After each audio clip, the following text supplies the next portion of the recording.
I was going through my closet today and I found this tambourine that I forgot I have. I don't even play the tambourine.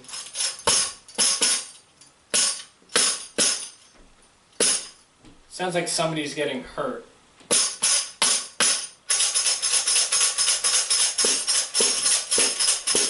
It's kind of the same color as the green screen if it hits a certain light. I wonder if it blends in with the green screen.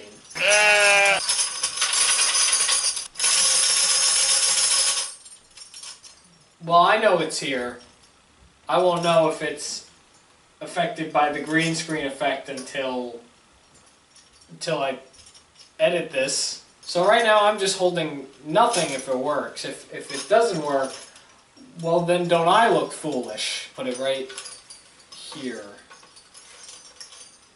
So this way something is blocking my laptop. Ooh, check that out. Or maybe even,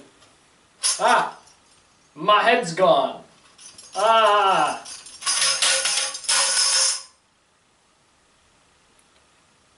Alright, let's start the show. Wild like wild. Hello, welcome to the Wild Review. I'm the Wild Reviewer, and welcome back to another episode of Rewild. Today we're going to check out my Wild Review from Season 3. I believe this was 2016, I want to say.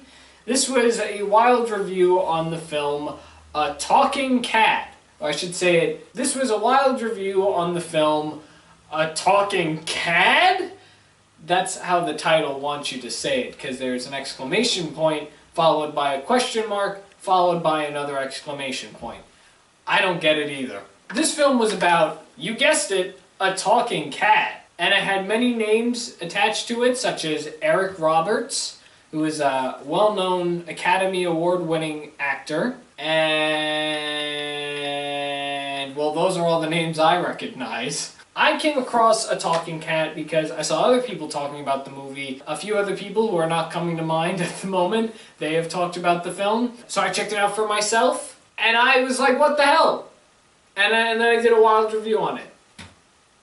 That's the process there. It's been a while since I have seen A Talking Cat, or this Wild Review of A Talking Cat. So now we're going to dive back in to this Wild Review, and we're going to see, do I still think A Talking Cat is a weird film? Because I remember how I felt about it. It was a weird piece of media that I stumbled upon. A Talking Cat, a film created by a man named David D. Cotiu. By a man named David. Surely you must have heard of this guy named David, seeing that he releases a film almost every month. I mean, look at this list of films that he's created in the last couple of years. He made like 40 films in 2013, A Talking Cat being one of them. The director of this film is a guy named David D. Cotiu. I'm probably pronouncing that wrong. He's the director of this film, and I remember when I looked him up, he was like pushing films out every month or so. So I thought it'd be interesting to start off this Rewild by seeing what he's been up to. What's David doing? I would assume not much, considering that the world is getting out of a global pandemic. Some parts of the world, of course, are still in a global pandemic, and I know for a fact the movie industry was very affected by that. And I thought I was right, but in a way I'm not. If you go on his IMDb page and you go to his filmography, he's a director. He's got 174 credits to his name. Whoa. I don't even have that many.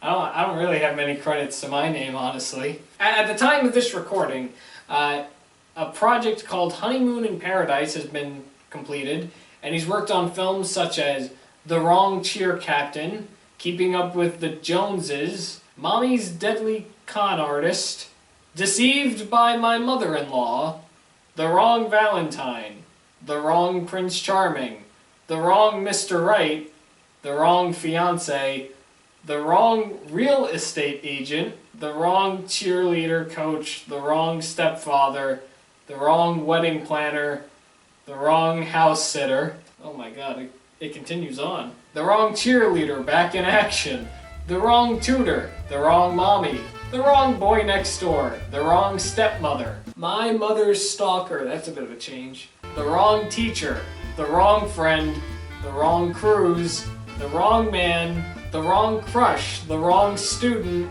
the wrong child. There's a TV series just called The Wrong. Alright, I'm interested. I'm invested. What is The Wrong? A TV series from 2016. It's an hour and 25 minutes long. Just one episode? The Lifetime Movie Network Guilty Pleasure film franchise starring Vivica A. Fox. The movies all follow helplessly pure-hearted women whose lives spin out of control after they encounter, well, the wrong person. Be in the wrong tutor or wrong house sitter. I guess with a little context, that's interesting, I guess. But I am curious to know if they're all different. Like, is it just the same wacky scenario? Oh, I ran into the wrong person again. Oh, boy. Is it like that? Also, is it just like a compilation of all these Wrong movies? Like the Wrong franchise? Is that what it is? Is The Wrong just a compilation of all these movies that start with the wrong blank? This guy's got a lot. So, keeping on track with seeing what this guy's been up to, my first instinct was to go to Wikipedia, and it showed me that his last piece of work was in 2016, but then I noticed A Talking Cat has its own Wikipedia page, so I scrolled down to the production section because I was really curious, and it says, the film is one of several direct-to-video family films directed by David last name. It was shot in 3 days in the same mansion that the 1313 series was filmed in, and Eric Roberts' dialogue was recorded in 15 minutes. No kidding, it sounds like it. We'll get to the Talking Cat's voice soon enough. I'm going off a little here. I'm seeing the reception section for the first time. I've never actually taken time to read it. Critical reception was negative. I wonder why. Film.com criticizing the character of Duffy and the laziness of the special effects. The AV Club gave a mostly negative review for the film, but stated that for lovers of unremarkable trash, it is highly recommended. Crave Online also gave a negative review, but also recommended it as a film for bad movie night. You know, I never really thought about that. I mean, it's for sure a horrible film. It's just flat out bad. But I never considered it a film that would be on the same level as The Room, where it's just so bad that it's really fun to watch. I didn't necessarily have so much fun watching this film, but I mean, I could see it. There are a lot of laughable moments in this film, not for a great reason. In his book, So Bad It's Good Too, Electric Boogaloo, Edward Schema writes of Robert's performance that it's safe to call his delivery of the cat's line disinterested. Yes! That is exactly right. Oh, this is interesting. David was actually questioned about this film in an interview. In an interview, David said of the film that people have called me who I haven't seen since high school who said, David, after 100 movies, you finally made a movie we like. He added, I watched it again because I hadn't seen it since we made it, and it was so ridiculous and hilarious and over the top. I mean, being the person who made it, I'm sure he's very proud of it. I'm hoping he's acknowledging that it's a bad film, but the fact that everybody had so much fun making it, everybody else's opinion doesn't really matter because they had fun doing it and they acknowledge that it's bad, and they can laugh at the fact that it's bad, but it doesn't matter because, again, they had fun with it. But if he's acknowledging that the film is bad, and he's just glad he made it, and now there's something to look back on that he has fond memories of, I don't see that as a problem. Alright, well with that all said, let's dive into this video officially now. This was originally going to be the review that I would have started Season 3 with, but I couldn't find any copies of it when I first discovered this film. The only time that I actually did find myself having an opportunity to watch this film was when I found it on a website. And that website almost gave my computer a virus. A talking cat almost gave my computer a virus. This is true.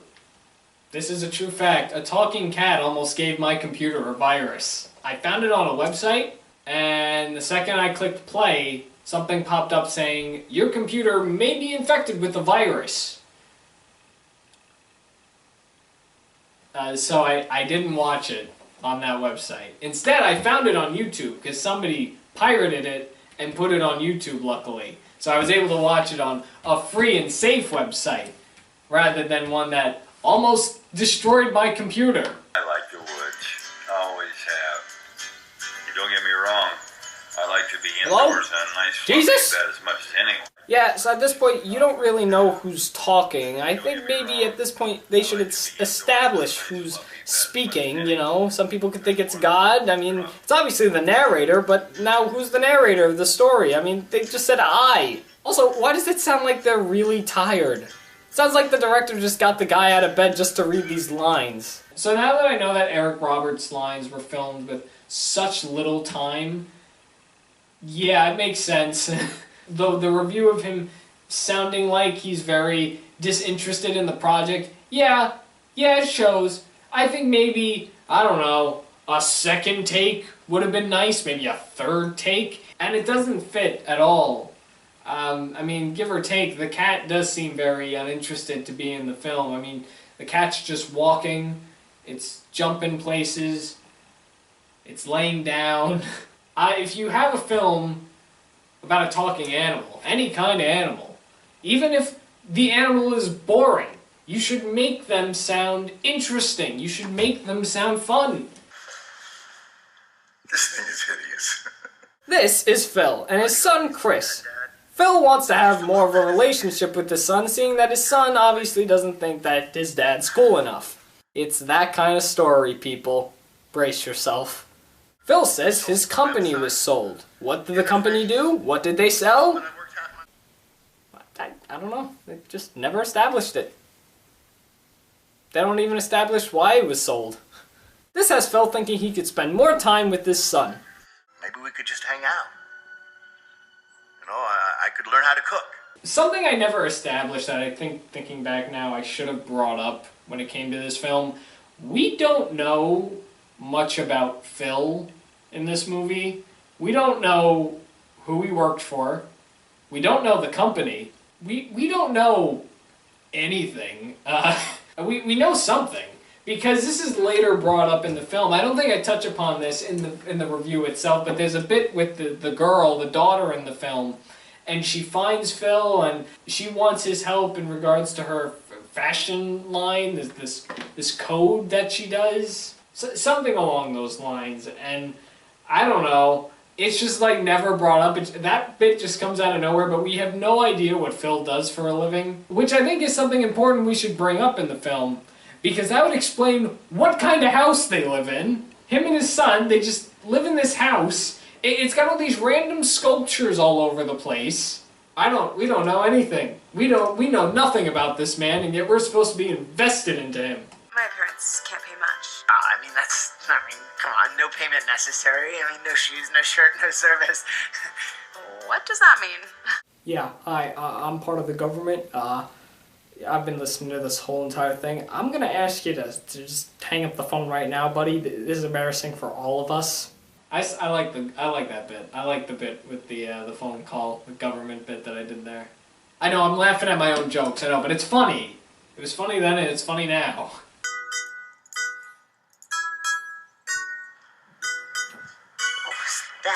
What's that? What do you mean, what's that? You never seen a cat before? Yeah. Did we get a cat? What? What'd you say? I can't hear you! What do you do when you like a girl?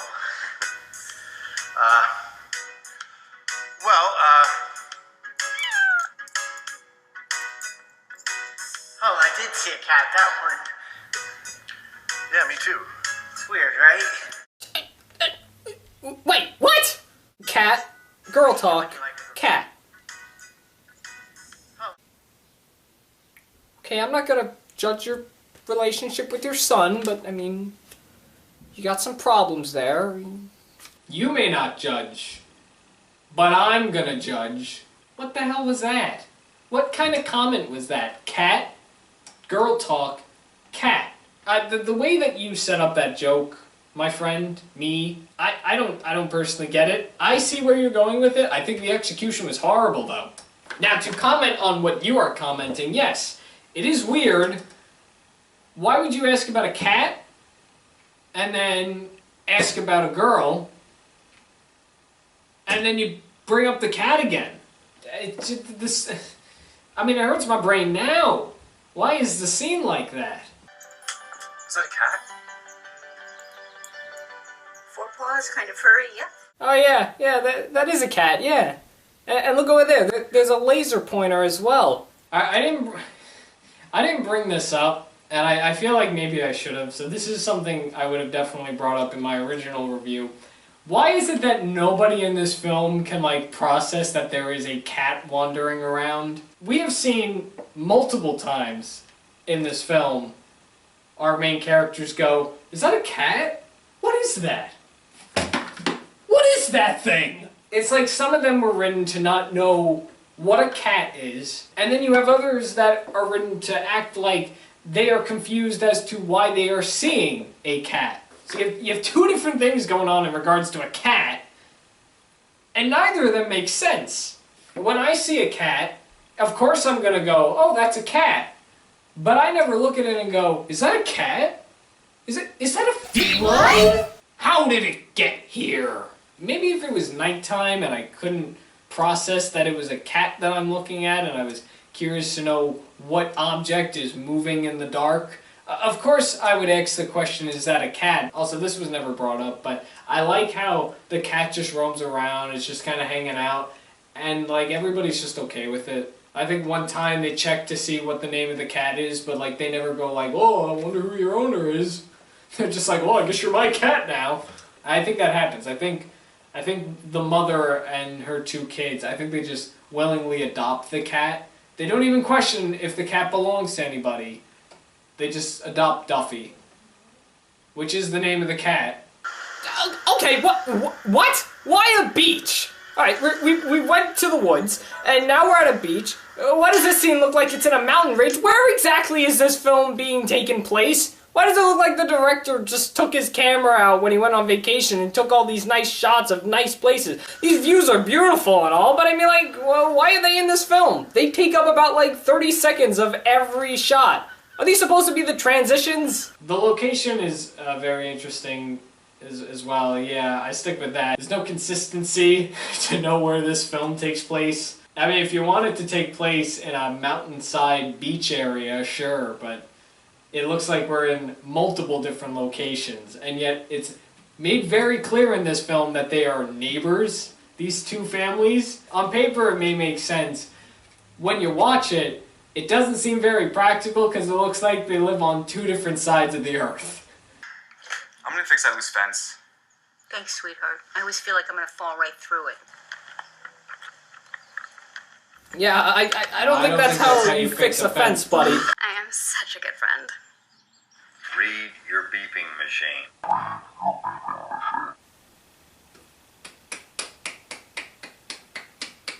Duffy's mouth moving is one of the, I think, 3 effects, maybe 2.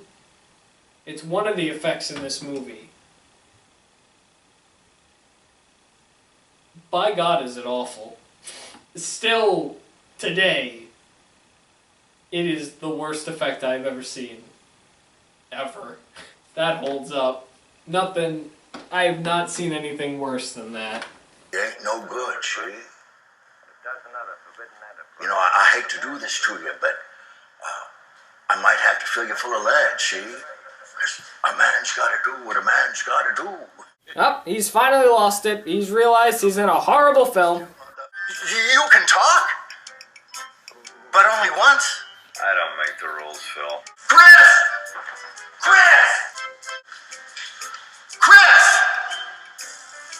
Chris! Jesus! So this is another one of those things that is never established in the film. There's something else that isn't established. We'll get to that in a moment, but what is it about Duffy that can only make him speak to somebody once? It clearly states that he can only talk once to a person. So he speaks to all the main characters at least once. Why? Why? The cat rules are never explained. It doesn't make sense. It doesn't. I need to know the rules here, dude. I'm no Humphrey Bogart. Oh my God, I love Humphrey Bogart. I taped the marathon that was on last night. Oh, you saw that too? It was great. What's your favorite Bogart movie? Wow, there's so many. I have them categorized. Hi, yeah, sorry. Wild Reviewer, I've been watching this for a few minutes. You think we could stop the chit-chat and carry on with the story plot? I believe this is called A Talking Cat, not... Can we do something? I mean, dialogue between two characters is fine. I think they forgot they were making a movie. Well, maybe I could buy you some more. I make them from scratch, and the Sims asked for them specifically. I'm sure it's not that big of a deal, Mom. It is. Oh my God, it is! This is a big deal! Oh my God, how are we gonna survive? How will we survive? Oh, Jesus Christ. Alright, well, I'm never hitting that again. Everything's broken. So I ended up breaking that lamp, and we never used it again after that. We've had that lamp for a long time, and it was only down in my basement because we weren't using it anymore, so really, there was no need for it anymore. But I ended up hitting it. Yeah, me hitting it kind of damaged it a little. It's okay, because again, we weren't using it, but after that day, I don't recall us ever using that lamp because it didn't work anymore. So Susan takes her car and drives back to Phil's house to get her kids back, seeing that they disobeyed her. Okay. Go ahead. Explain. Come on, Phil, pull this one out. Don't let all my hard work down. What hard work? You've been sitting there watching all of this. Sorry? You're not doing anything, and you're supposed to be a helper. So I have two things to comment on this specific bit. One of them is something I should have brought up. Actually, both of these I should have brought up. I hinted at one of them, but the one thing I didn't bring up is that at this moment Susan just thinks Phil kidnapped her kids. Like, she just forgot that the kids have a mind of their own and can just easily make their way onto Phil's property, much like how Phil made his way onto her property. I mean, did it ever maybe cross her mind that maybe her kids and Phil's kid know each other? Do you ever think that? The other thing, which is what I hinted at earlier, when I talked about how the rules about Duffy and how we can only talk to people once, this is kind of connected to that whole process, how we know very little about Duffy in this film. It is never once explained in this movie what his plan is. Like, if his plan is to bring these two families together, I want to know why. They may establish it in the film, and maybe I just didn't catch it. I mean, the characters do get along very well, but what was the point? Why did these two families need to be together? Because they work well together? I don't know if they work well at all for each other. It just looks like that they're two people enjoying themselves. Phil and Susan, from what I remember, do not give off a love vibe. It does not... I am not feeling the love between these two, so that's out the window. I don't know. That's a loud car. So everyone finds out about Duffy, seeing that he got hit, and they all go over Susan's place because that's where they're keeping Duffy.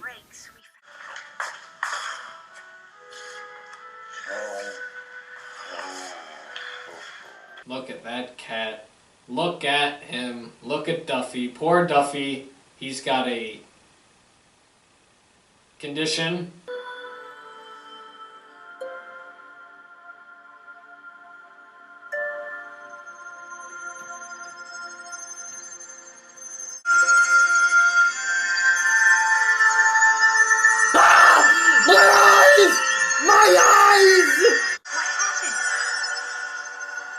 We did something. I'm Duffy. I'm a talking cat. Yeah, you did something. You definitely did something. You made me question what this was. Now, I know you have a lot of questions. Yeah, I have a question. What the hell was this movie? And that was A Talking Cat. That was a look back at my review at A Talking Cat. I didn't give this one a rating because, as I stated back when I first started doing Rewild, some of the later Wild reviews, specifically more when I stopped doing a character and stuff, kind of putting on a fake persona for the Wild review, I stopped giving ratings. I may have done a few here or there, but there was no rating for this specific video. If I had to give it a rating, though, I'd lean towards more of a bad movie, but an okay movie. Yeah, thinking about it now, I guess I was influenced by that review I found on Wikipedia. A Talking Cat is very bad, but it's funny bad. I can definitely see it being a funny bad film. It doesn't make sense half the time what it does. It's very unorganized. There's stuff that I just don't understand at all. But you know what? I guess that's what makes it worth watching. I guess the more questions you ask about it, the more you'll watch it. That's all I got for A Talking Cat Rewild. Most of my opinions have stayed relatively the same. I was able to ask questions that I did not bring up beforehand. This is, I guess, what's also very good about me doing Rewild. I get to bring up points that I didn't bring up years ago when I did these, which is pretty cool. That's all I got for this Rewild. Hopefully you enjoyed this video. If you like it, give it a like. If you dislike it, well, you can give it a dislike. You ain't gonna hurt my feelings. I'm still gonna be here. I'm doing this for fun. Let me know in the comments what you think. Do you agree with the points I brought up today in this video, what I brought up in the other video, the old one? If you'd like to check out the old Wild review for this episode, it'll be in the description below. I guess I should have brought that up at the very beginning. All the original reviews will be in the description down here. Hopefully it's still down here. I know the website keeps updating. But that's all I got from me. That's it for this episode of Rewild. Hopefully you enjoyed, and I'll see you next time. Thanks for watching The Wild Review. I'm The Wild Reviewer, and you just saw me review a thing. Wild like wild.